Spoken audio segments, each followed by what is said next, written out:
नमस्कार दोस्तों, मैं आर के डिजिटल मीडिया से राहुल कुमार राजभर। आप देख रहे हैं मोदी जी को।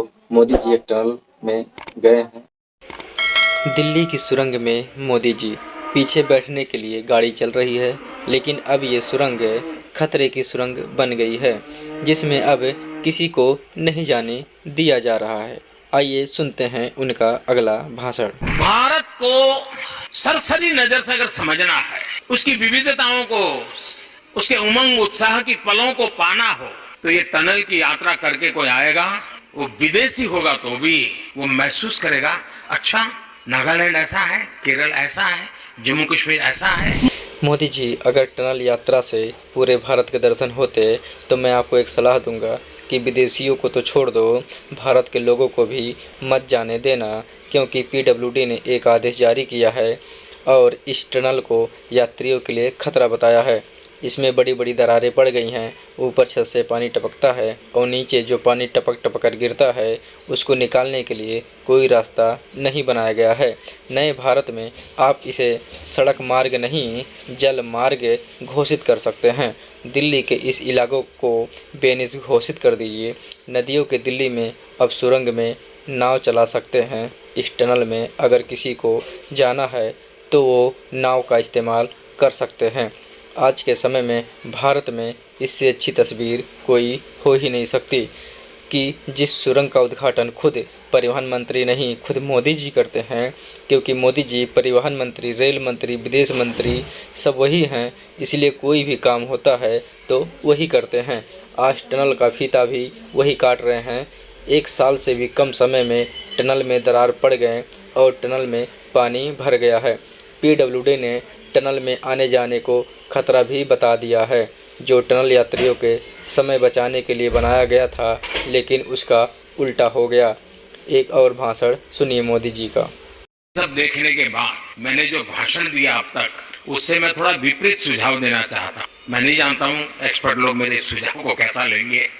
मेरा सुझाव है, वैसे भी संडे को थोड़ा ट्रैफिक कम होता है, संडे को 4-6 घंटे किसी भी व्हीकल को वहां एंट्री न दी जाए, और हो सके तो स्कूल के बच्चों को पैदल ये आर्ट गैलरी दिखाई जाए। मैं तो कहूंगा विदेश मंत्रालय को कि सबसे पहले यहाँ जो एम्बेसडर है, मिशन है, सारे मिशन के लोगों को ले जाइए और उस टनल में पद यात्रा कराइए। भले कम क्यों, 10 पैसा क्यों ना, लेकिन टिकट के लोगों को भेजेंगे तो उसको फालतू लोगों का जाना आना भी बंद हो जाएगा और सही तरीके से उपयोग होगा, उसका काउंटिंग भी होगा। इस भाषण को सुनकर मैं एक बात जरूर कहना चाहूँगा कि स्कूल के बच्चों को पैदल नहीं, नाव से ले जाना पड़ेगा। और जो टिकट की बात कर रहे हैं तो शायद टिकट लेकर कोई ना जाए।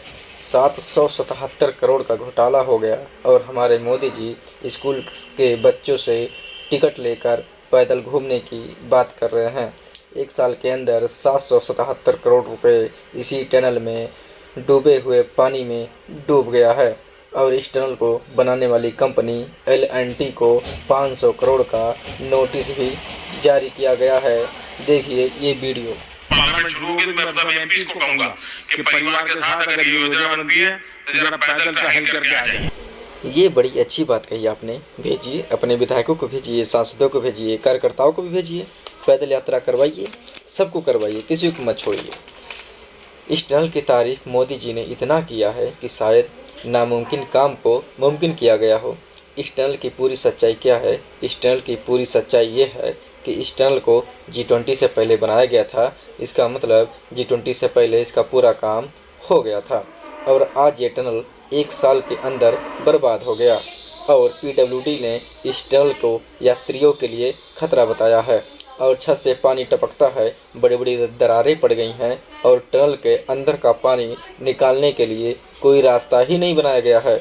मतलब सीधे तौर पर 777 करोड़ का घोटाला हो गया और जिस कंपनी ने इसे बनाया उसका नाम L&T है और इस कंपनी को 500 करोड़ का नोटिस भी भेजा गया है। इस सुरंग की लंबाई 1.5 किलोमीटर है। ये सुरंग मध्य दक्षिण पूर्वी दिल्ली को नई दिल्ली से जोड़ती है, यानी नोएडा के तरफ से आने वाले दिल्ली या सांसद या इंडिया गेट अगर जाना चाहते हैं तो इस टनल के माध्यम से आसानी से पहुंच सकते हैं, लेकिन अब सब कुछ डूब गया। राहुल गांधी ने इस पर क्या कहा है, आप भी देखिए। देश में भ्रष्टाचारियों का अमृतकाल चल रहा है और 777 करोड़ खर्च करके बनाई गई प्रगति मैदान टनल सिर्फ एक साल में उपयोग के लायक नहीं रही। प्रधानमंत्री विकास की हर परियोजना पर प्लानिंग की जगह मॉडलिंग कर रहे हैं और ईडी, सीबीआई, आईटी भ्रष्टाचार से नहीं, लोकतंत्र से लड़ रहे हैं। इससे पहले गुजरात में भी कई पुल गिरे थे। उत्तराखंड में सुरंग धंसने से 40 मजदूर फंस गए थे। ये सब भ्रष्टाचार के कारण ही होता है। पहले बनाओ, फिर प्रचार करो और बाद में भ्रष्टाचार की भेंट चढ़ जाता है। और ये सब मोदी जी के नाक के नीचे हो रहा है, लेकिन मोदी जी इस पर कभी कुछ नहीं कहते हुए नजर आए। ना खाऊंगा ना खाने दूंगा, ये भाषण था मोदी जी का, लेकिन आज इसका उल्टा ही हो रहा है। गुजरात में एक घड़ी बनाने वाली कंपनी को पुल बनाने की मरम्मत करने का काम दिया गया था और वो महज 5 दिनों के अंदर टूट जाता है। हालांकि मरम्मत के 5 दिन बाद कोई पुल गिर जाए तो सारा ध्यान उस कंपनी की तरफ ही जाना था जिसने ये काम किया। इसी साल मार्च में मोरवी के ओरेवा ग्रुप को पुल का ठेका दिया गया।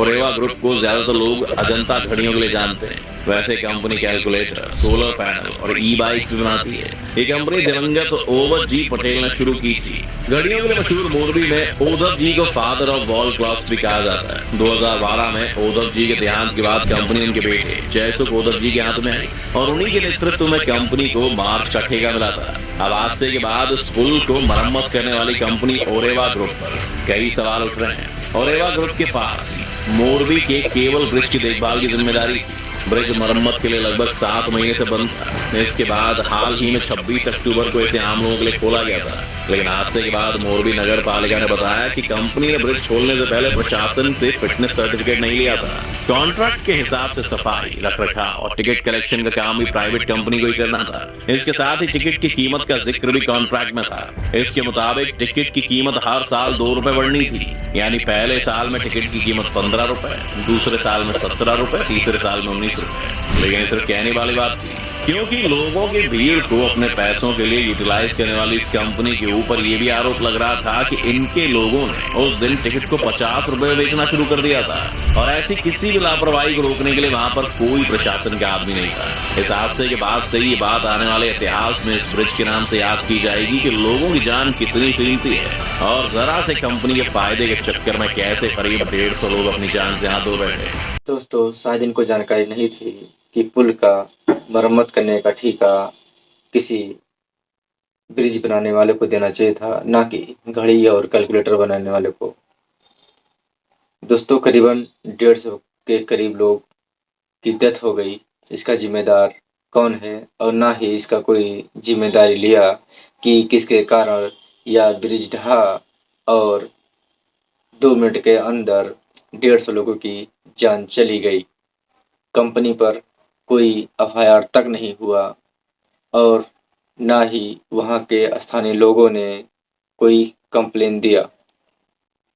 दोस्तों, आज के समय में सच्ची पत्रकारिता करना बहुत ही कठिन काम हो गया है। हमारी सच्ची पत्रकारिता को लाइक करें और सब्सक्राइब करें ताकि हमें ऐसे ही मोटिवेशन मिल सके।